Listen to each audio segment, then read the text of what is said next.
नमस्कार प्यारे साथियों, स्वागत है आप सभी का हमारे YouTube चैनल ब्यूरोक्रेट्स क्लब में। सबसे पहले आपको स्वतंत्रता दिवस की हार्दिक बधाई। और आज हम इस लेक्चर में विजन आईएएस के जो PT 365 है, सोशल इशू का जो टॉपिक है उसको कवर करवाने वाले हैं। और इसमें आपका अपडेटेड पार्ट भी शामिल होगा जून 2024 तक। तो आपको इस सब्जेक्ट के लिए और कहीं जाने की ज़रूरत नहीं है। जो भी इंपॉर्टेंट पॉइंट्स हैं वो हमने कवर किए हैं। मात्र 2 पेज से 3 पेज के बीच आपका सारा फैक्ट्स कवर हो जाएगा। एंड इसमें जो भी एग्जाम रिलेवेंट पॉइंट्स हैं हमने एक्सट्रैक्ट आउट किए हैं। तो there is no need to worry, चिंता करने की ज़रूरत नहीं है। वी आर हेयर और हमने आपके लिए पूरे इंपॉर्टेंट पॉइंट्स कंपाइल किए हैं। और आप इसके PDF टेलीग्राम चैनल से डाउनलोड कर सकते हैं। तो जल्दी से आप हमारे टेलीग्राम चैनल को भी ज्वाइन कर ले। तो आज हम सोशल इश्यू को डिस्कस करते हैं। चलिए शुरुआत करते हैं। तो हाल ही में प्राइम मिनिस्टर मोदी ने बोइंग सुकन्या प्रोग्राम को लॉन्च किया था। तो इस इनिशिएटिव का क्या मकसद है कि जो महिलाएं हैं, जो गर्ल्स हैं, वो भी एविएशन सेक्टर में जा सके एम्प्लॉयमेंट पर्पज़ के लिए, यानी कि पायलट बन सके। एयर होस्टेस तो बनती ही है, उसके साथ साथ पायलट एंड और एडवांस जो भी एम्प्लॉयमेंट होता है एविएशन सेक्टर में वो भी कर सके। इसके लिए आपका बोइंग सुकन्या प्रोग्राम लॉन्च किया गया था। उसके बाद है आपका विज्ञान ज्योति प्रोग्राम। इसके तहत क्या है, महिलाओं को टेक्निकल एजुकेशन में बढ़ावा दिया जा सके। यानी कि अभी आप देखते हैं जो महिलाएं हैं या तो वो बीएड करती हैं या फिर आपका जो आर्ट्स का सब्जेक्ट है ग्रेजुएशन, सिंपल ग्रेजुएशन करती है। लेकिन महिलाओं को भी BTech and technical degrees like engineering, mathematics के फील्ड में जाएं, वो भी इस फील्ड में आगे बढ़े। इसके लिए आपका विज्ञान ज्योति योजना है। उसके बाद चाइल्ड लेबर का डाटा आपको ध्यान रखना है। सेंसस 2011 के अनुसार कि लगभग अभी भी 10.1 मिलियन जो चिल्ड्रेन है वो चाइल्ड लेबर करते हैं between the age group of 5 to 14 years. जबकि ये जो आपका एज ग्रुप है ये राइट टू एजुकेशन का एज ग्रुप है, आपको पता होगा। और कुछ कॉन्स्टिट्यूशनल प्रोविजंस आपको ध्यान रखना है चाइल्ड लेबर को लेकर, या फिर आप समझिए कि आर्टिकल्स याद रखने संविधान के। ये सब आपके फंडामेंटल राइट्स या फिर DPSP हैं, डायरेक्टिव प्रिंसिपल्स। तो आप देखिए article 21A free and compulsory education की बात करता है, 6 to 14 ईयर, ध्यान रखना आपको। फिर आर्टिकल 45 जो early childhood care and education की बात करता है, ठीक है। उसके बाद आर्टिकल 23 है prohibits and criminalises human trafficking and force labour. फिर आर्टिकल 24 है, आर्टिकल 39 है। तो आप समझिए कि फंडामेंटल राइट्स तो आपको कंठस्थ याद होना ही चाहिए, क्योंकि हर साल कहीं ना कहीं क्वेश्चन आ जाते हैं फंडामेंटल राइट्स से। DPSP हो सकता है, प्रियम्बल हो सकता है, इसलिए आप उसको रिविजन करना ना भूलें। और आप हमारे एनालिसिस वीडियो को भी देख सकते हैं जहाँ पर हमने अच्छे से डिस्कस किया है कि आपको कौन से टॉपिक पर पॉलिटी के फोकस करना है, ठीक है। So let's move to the next point, pencil program. तो पेंसिल प्रोग्राम क्या है कि जो चाइल्ड लेबर्स के विक्टिम्स हैं, ठीक है, जो चाइल्ड लेबर करते हुए पकड़े गए हैं, अब भाई उनको रेस्क्यू करना है। पहली बात तो ये, अब रेस्क्यू करने से तो काम चलेगा नहीं, रिहेबिलिटेट भी करना पड़ेगा, उनको शिक्षा दीक्षा करना पड़ेगा, उनका जो मेंटल स्ट्रेस डेवलप हुआ है वो सब दूर करना पड़ेगा। उसके लिए पेंसिल प्रोग्राम है। उसके बाद प्रियंता प्रोजेक्ट, और इस प्रोजेक्ट के अंतर्गत क्या होता है, basic quality of life, entrepreneurship skill, business skills, ये सब दिए जाए इन बच्चों को। उसके बाद आर्टिकल 342 ऑफ द कॉन्स्टिट्यूशन याद रखना है, शेड्यूल ट्राइब्स को ये डिफाइन करता है। और कौन डिक्लेयर करते हैं, नोटिफाई करते हैं शेड्यूल ट्राइब्स को, तो प्रेसिडेंट करते हैं, चाहे शेड्यूल कास्ट हो, शेड्यूल ट्राइब हो, ठीक है। उसके बाद देखिए आप ST पॉपुलेशन जो हमारे देश में है, अगर हम सेंसस 2011 की बात करें तो 8.6% है। तो 8.6% ये फैक्ट याद रखना है। सबसे ज़्यादा कहाँ पर है, मिज़ोरम, सबसे ज़्यादा लक्षद्वीप में है, UT में। और स्टेट के लेवल पर बात करें तो मिज़ोरम में है। उसके बाद अगर हम संख्या की बात करें, संख्या मतलब नंबर ऑफ पीपल्स, यहाँ पर अभी हमने परसेंटेज में बात किया था as a percentage of population, लेकिन यहाँ पर हम नंबर में बात कर रहे हैं तो नंबर में आपका मध्य प्रदेश है, ध्यान रखना है। उसके बाद एक रिलेटेड कंसेप्ट आता है आपका पार्टिकुलरली वल्नरेबल ट्राइबल ग्रुप्स। थोड़ा सा समझ लेते हैं इसे। जैसे आप OBC अदर बैकवर्ड क्लासेस में देखते हैं, उसमें क्या है, सब कैटेगराइजेशन है, creamy layer, non creamy layer. तो जो क्रीमी लेयर है वो बेसिकली इकोनॉमिकली थोड़ा सा एडवांस हो गए हैं, जिनका इनकम काफ़ी अच्छा है, एजुकेशनली थोड़ा सा अच्छे परफॉर्म कर रहे हैं, तो उनको रिजर्वेशन का फ़ायदा नहीं मिलता, ये है ना। तो बेसिकली जो PBTG है वो आप समझिए कि ST कैटेगरी होते हैं, शेड्यूल कास्ट के।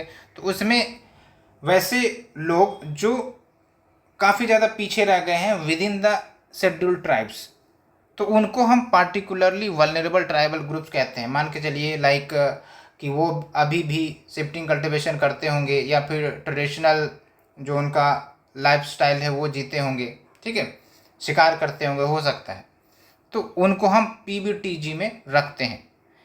तो ये जो पीबीटीजी का कंसेप्ट है पहली बार 1973 में रिकॉग्नाइज किया गया था और इसके लिए यूएन देवर कमीशन ने रिकमेंड किया था। अभी टोटल 75 पीबीटीजी हैं पूरे 18 स्टेट्स और UT of Andaman and Nicobar में, और सबसे ज़्यादा पीबीटीजी आपका ओडिशा में, ये ध्यान रखना है। उसके बाद देखिए आप, रिलेटेड न्यूज है, भरिया पीबीटीजी जो मध्य प्रदेश में रहते हैं। उसके बाद कमार एंड बैगा ट्राइब, इन सब को पीबीटीजी में ऐड किया गया है। तो आपको ये ध्यान रखना है कि कमार एंड बैगा ट्राइब कहाँ पर है, छत्तीसगढ़ में, भरिया ट्राइब कहाँ पर है, मध्य प्रदेश में, ऐसे करके याद रखना है। उसके बाद एक फैक्ट याद रखना है, आईडेट कमीशन। तो आईडेट कमीशन किससे रिलेटेड है, डीएनटी ट्राइब से रिलेटेड है, D notified nomadic and semi nomadic tribe से रिलेटेड है। तो इतना पॉइंट्स आपको जरूर ध्यान रखना है। उसके बाद जब सरकार लोकसभा में जवाब दे रहे थे क्वेश्चन का, तो उसमें स्टेटमेंट दिया गया कि जो 766 डिस्ट्रिक्ट हैं हमारे देश में, उसमें से 714 डिस्ट्रिक्ट उन वहाँ पर मैनुअल स्कैवेंजिंग फ्री हो गया है। मतलब वहाँ पर अब जो लोग हैं वो मैनुअली क्या करते हैं, ह्यूमन वेस्ट साफ नहीं करते हैं वो सब, क्योंकि वो सब वैसे भी आपको पता है कि इलीगल चीज़ है। तो वहाँ पर सब मशीनरी अब काम करती है, तो ऐसे ध्यान रखना है आपको, फैक्ट के रूप में पूछा जा सकता है। उसके बाद नेशनल एजुकेशन पॉलिसी पर बीपीएससी अच्छा खासा सवाल पूछती है, तो एक दो पॉइंट्स आपको ध्यान रखने हैं। तो पहली बात तो ये कि जो गवर्नमेंट है वो टोटल एजुकेशन पर कितना इन्वेस्ट करना चाहती है, तो 6% ऑफ जीडीपी टारगेट है। तो आप हमें बताइए प्रेजेंट स्थिति में कितना गवर्नमेंट इन्वेस्ट करती है। उसके बाद जो दूसरा टारगेट है वो है आपका ग्रॉस इनरोलमेंट रेशियो, वो 100% हो जाए प्री स्कूल से लेकर सेकेंडरी लेवल के बच्चों के लिए 2030 तक का टारगेट है। और जो आपका gross enrolment ratio higher education में है उसका टारगेट है कि भाई 50% हो जाए 2035 तक। ये आपको फैक्ट अच्छे से याद रखना है, टारगेट है, ठीक है। अब एक आपको ध्यान रखना है, ग्रोस इनरोलमेंट रेशियो का क्या कंसेप्ट होता है। नाम से पता चल रहा है ग्रोस इनरोलमेंट, यानी कि जो पार्टिकुलर एज ग्रुप है, लेट्स से हम हायर एजुकेशन वाले बच्चों की बात करते हैं, तो हायर एजुकेशन किसको हम कहते हैं कि जो ग्रेजुएशन कर रहे हैं या फिर उसके ऊपर का शिक्षा प्राप्त कर रहे हैं। तो मेनली हायर एजुकेशन में क्या होता है, लेट्स से कि 18 से 23 वर्ष के जो एज ग्रुप है उसमें से जो बच्चे हायर एजुकेशन कर रहे हैं, ग्रेजुएशन कर रहे हैं या उसके ऊपर का एजुकेशन कर रहे हैं, तो उसको हम ग्रोस इनरोलमेंट रेशियो का नाम देते हैं, ठीक है, as compare to the total population of this age group. जैसे इस एज ग्रुप में 100 लोग हैं, अब 50 जो है वो हायर एजुकेशन कर रहे हैं, तो कितना होगा GIR 50%, ठीक है। तो उसी प्रकार से आपको एक फैक्ट याद रखना है, फीमेल ग्रोस इनरोलमेंट रेशियो बढ़कर कितना हो गया है 28.5 इन 2021-22। तो ये ध्यान रखना है। उसके बाद आता है आपका परफॉर्मिंग ग्रेडिंग इंडेक्स, कौन रिलीज करता है, एजुकेशन मिनिस्ट्री। उसके बाद आप देखिए वर्ल्ड यूनिवर्सिटी रैंकिंग 2024 जारी की गई थी, जिसमें ऑक्सफोर्ड यूनिवर्सिटी जो कि यूके में है वो पहले स्थान पर है। भारत में अगर देखें तो जो Indian institute of science Bangalore में है वो टॉप किया है। उसके बाद हाल फिलहाल में जो हमारे शिक्षा मंत्री हैं धर्मेंद्र प्रधान, उन्होंने 2024 का national institutional ranking framework release किया, जिसमें IIT मद्रास लगातार कुछ सालों से टॉप कर रही है एजुकेशन संस्थानों में से, ठीक है। उसके बाद आते हैं हम आंगनबाड़ी सर्विसेज स्कीम के ऊपर। जो आंगनबाड़ी सर्विसेज बच्चों के लिए चलती है below the age of 6 years, तो उनके लिए आंगनबाड़ी सर्विसेज स्कीम है। इसको अब नाम चेंज कर क्या कहा गया है, सक्षम आंगनबाड़ी एंड पोषण 2.0। तो ये ध्यान रखना है। और ये जो प्रोग्राम चलाए जाते हैं ये ओवरऑल जो इंटीग्रेटेड चाइल्ड डेवलपमेंट स्कीम है उसी का एक पार्ट है। आप ऐसा मानिए कि जो ICDS है ना, इसके अंतर्गत बहुत सारे प्रोग्राम चलते हैं, जिसमें से एक प्रोग्राम है आपका आंगनवाड़ी सर्विसेज स्कीम या फिर सक्षम आंगनवाड़ी एंड पोषण 2.0। तो ये जो स्कीम चलाई जाती है सेंट्रली स्पॉन्सर्ड स्कीम है, यानी कि इसमें केंद्र सरकार तो पैसा देती है, राज्य सरकार भी पैसा इसमें देती है। और कौन से मिनिस्ट्री के अंतर्गत ये काम करता है? Ministry of women's and child development, ये ध्यान रखना है। उसके बाद कुछ रिपोर्ट की बात करते हैं। जो यूनाइटेड नेशन HCR है, that is United nation high commissioner for refugee, full form ये होता है, ठीक है। रिफ्यूजी के लिए आपका रिपोर्ट जारी करता है। तो इन्होंने एक रिपोर्ट जारी किया है, ग्लोबल ट्रेंड्स फोर्स्ड डिप्लेसमेंट इन 2022 रिपोर्ट। तो बस आपको नाम याद रखना है, कौन जारी करता है ये भी याद रखना है। उसके बाद United nation population fund report आती है, इंडिया एजिंग रिपोर्ट 2023, ये जारी करते हैं, ध्यान रखना है, ठीक है। तो इंडिया एजिंग रिपोर्ट 2023 कौन जारी करता है? UNFPA। उसके बाद NGO प्रथम, ये एक रिपोर्ट जारी करते हैं, annual status of education report, short form में एसर रिपोर्ट भी कहा जाता है। इसी में आप सुनते हैं कि भाई 5वीं क्लास का बच्चा पहले क्लास की बुक नहीं रीड करता है, या फिर 10वीं क्लास का बच्चा सिंपल मैथ्स नहीं सॉल्व कर पाता है। तो ये सब जो रिपोर्ट आते हैं वो इधर से ही निकल के आते हैं। उसके बाद है आपका स्वच्छ सर्वेक्षण अवार्ड 2023। इस पर BPSC अच्छे से फोकस करती है, तो आपको भी फोकस करना है, अच्छे से पढ़ के जाना है। तो जो थीम है आपका इस साल का वेस्ट टू वेल्थ, ये आपको ध्यान रखना है। थीम इसलिए मैंने लिखा है क्योंकि वो पूछा जाता है। बाकी जो डिटेल्स हमने स्पीडी में कवर करवा दी है, थीम नहीं दिया हुआ था इसलिए हमने यहाँ पर आपको थीम बताया है। उसके बाद फिर कुछ रिपोर्ट आपको ध्यान रखने, food waste index report 2024 UNEP United Nation environment programme, फिर वर्ल्ड माइग्रेशन रिपोर्ट IMO। उसके बाद आपका कन्वेंशन नंबर 182 जो इंटरनेशनल लेबर ऑर्गेनाइजेशन है, इसका एक कन्वेंशन है 182। ये बेसिकली चाइल्ड लेबर को रोकने के लिए कन्वेंशन लाया गया था। उसके बाद migration and development brief 2024 report, world bank. उसके बाद आप देखिए यूनिसेफ ने एक रिपोर्ट जारी किया है, चाइल्ड न्यूट्रिशन रिपोर्ट 2024। तो आपको ये फैक्ट्स ध्यान रखने हैं, ठीक है। उसके बाद अब आता है आपका last, national family health survey का कुछ इंपॉर्टेंट फैक्ट्स है जो आपको ध्यान रखना है। उसके बाद आपका पूरा जो सोशल इश्यू है वो कंप्लीट हो जाएगा। तो आप समझिए कि मात्र 15 मिनट के अंतर्गत आपका ये सब कुछ कवर हो गया है। तो एक है आपका टोटल फर्टिलिटी रेट। तो आप समझिए कि ये टोटल फर्टिलिटी रेट क्या होता है? एक महिला अपने जीवन भर में जितने बच्चे जन्म देती है उनको टोटल फर्टिलिटी रेट कहा जाता है, ठीक है। तो ये जो अभी भारत का है वो 2.0 है, मतलब 2 है। इसमें क्या होता है, ये अभी आपका टोटल रिप्लेसमेंट रेट के बराबर हो गया। कैसे? टोटल रिप्लेसमेंट रेट में होता है कि भाई जैसे महिला हैं, पुरुष हैं, ठीक है, उनके 2 बच्चे हैं।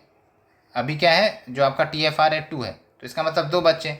तो लेट्स से कि अब ये जो पेरेंट्स है जब ये गुजरेंगे तो मात्र 2 बच्चे को ही छोड़ कर जाएंगे। तो इसका मतलब क्या होगा कि पॉपुलेशन आने वाले समय में कांस्टेंट हो जाएगा, क्योंकि 2 चले गए 2 को छोड़कर।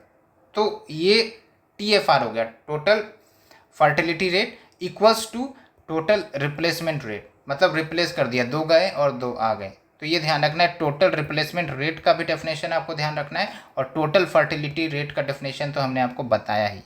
तो इतना चीज़ आपको अच्छे से ध्यान रखना है। उसके बाद है आपका जो इम्यूनाइजेशन कवरेज हुआ है बच्चों का of the age group 12 months to 23 months, मतलब लगभग आप 2 साल तक के बच्चों की बात कर रहे हैं, यहाँ पर 76% है। उसके बाद जो सेक्स रेशियो है with respect to the total population, तो आप देखिए जो सेक्स रेशियो निकाला जाता है फीमेल्स पर 1000 मेल्स, तो कितना है 1020। इस पर BPSC ने क्वेश्चन भी पूछा था, ध्यान रखना है। और उसके बाद देखिए नियोनेटल मोर्टेलिटी रेट। नियोनेटल में क्या होता है, जब बच्चे का जन्म होता है तो जन्म के 28 दिन के भीतर भीतर अगर बच्चे की मृत्यु हो जाती है उसको हम नियोनेटल मोर्टेलिटी रेट कहते हैं। तो इसको कैसे एक्सप्रेस किया जाता है, 24.9, ठीक है। और उसके बाद देखिए आपका इन्फेंट मोर्टेलिटी रेट, ये भी आपका पर 1000 लाइव बर्थ्स में काउंट किया जाता है, ध्यान रखना है। चाहे वो नियोनाटल मोर्टेलिटी हो या फिर इन्फेंट मोर्टेलिटी हो, सभी पर 1000 लाइव बर्थ्स में काउंट किया जाता है। तो जो इन्फेंट मोर्टेलिटी रेट होता है, यहाँ पर जो जन्म से लेकर 1 साल के भीतर भीतर बच्चे की अगर मृत्यु हो जाती है तो उसको हम इन्फेंट मोर्टेलिटी रेट कहते हैं। कितना है आपका 35.2। उसके बाद है अंडर 5 मोर्टेलिटी रेट, ये भी आपका पर 1000 लाइव बर्थ से कंपेयर किया जाता है। और इसमें क्या है कि जन्म से लेकर 5 साल तक के भीतर भीतर जो प्रोबेबिलिटी है मरने की, तो उसको हम अंडर 5 मोर्टेलिटी रेट कहते हैं। 41.9 है आपका, ये परसेंट नहीं है, ध्यान रखना है आपको, ठीक है। ये संख्या है, संख्या, परसेंटेज नहीं है। उसके बाद इंस्टीट्यूशनल बर्थ हमारे देश में कितना हो गया है 88.6%, वेरी इंपॉर्टेंट फैक्ट, ध्यान रखना है। उसके बाद चिल्ड्रन अंडर 5 जो स्टंटेड है, आपको डेफिनेशन याद रखना है। स्टंटेड मतलब क्या होता है, हाइट फॉर एज, यानी कि लो हाइट फॉर एज, एज के अनुसार हाइट कम होना, उसको हम स्टंटिंग कहते हैं। फिर वेस्टेड होता है। उसके बाद क्या है कि भाई, तो इसमें बेसिकली हाइट ज़्यादा होता है, वेट कम होता है। आपने देखा होगा कि कोई व्यक्ति है जिसकी हाइट काफ़ी ज़्यादा बढ़ गई है लेकिन शरीर काफ़ी ज़्यादा दुबला पतला है, तो ये चीज़ आपको वेस्टेड के तहत आता है। उसके बाद अंडर वेट, नाम से पता चल रहा है कि भाई लो वेट फॉर एज, यानी कि उम्र ज़्यादा है लेकिन फिर भी अंडर वेट है। तो ये सब कहीं ना कहीं न्यूट्रिशन की कमी के कारण होता है, तो आप इसके डाटा भी ध्यान रखेंगे। तो ये था आपका पूरा सोशल इश्यू पिछले 1.5 सालों का, आप मान के चलो, ठीक है। तो इतने पेज में कवर हो गया। अब आपको लगेगा कि इतना जल्दी कैसे, तो एक्चुअली जो इंपॉर्टेंट फैक्ट्स हैं बस उसी को ध्यान रखना है जो बीपीएससी पूछती है। अब यूपीएससी जो क्वेश्चन पूछता है उसका पूछने का तरीका अलग है, उसका पूछने का जो पैटर्न है अलग है, लेकिन जो बीपीएससी पूछती है इसका अलग है। इसलिए आपको पूरा नहीं पढ़ना, उसमें थोड़ा डिटेल दिया रहता है, स्टेटमेंट टाइप्स देते हैं, लेकिन इसमें आपको उतना ध्यान नहीं रखना है, ठीक है। तो उम्मीद करते हैं आपको ये लेक्चर पसंद आई होगी, और नेक्स्ट देखते हैं हमें कौन सा लेक्चर अपडेट करना है। अगर अन्य PT 365 बचे होंगे तो हम कवर करवाएंगे आपको। तो thank you friends, thank you very much. आपके कुछ भी रिकमेंडेशन है कमेंट सेक्शन में ज़रूर बताएं, कैसा लगा आपको लेक्चर ये भी बताएं, और अगर आपको आनंद आ रहा है तो फिर शेयर ज़रूर करें, ये भी इम्पॉर्टेंट बात है, शेयर करना चाहिए मित्रों। So thank you very much for your participation. We will meet again with next short of lectures. Thank you.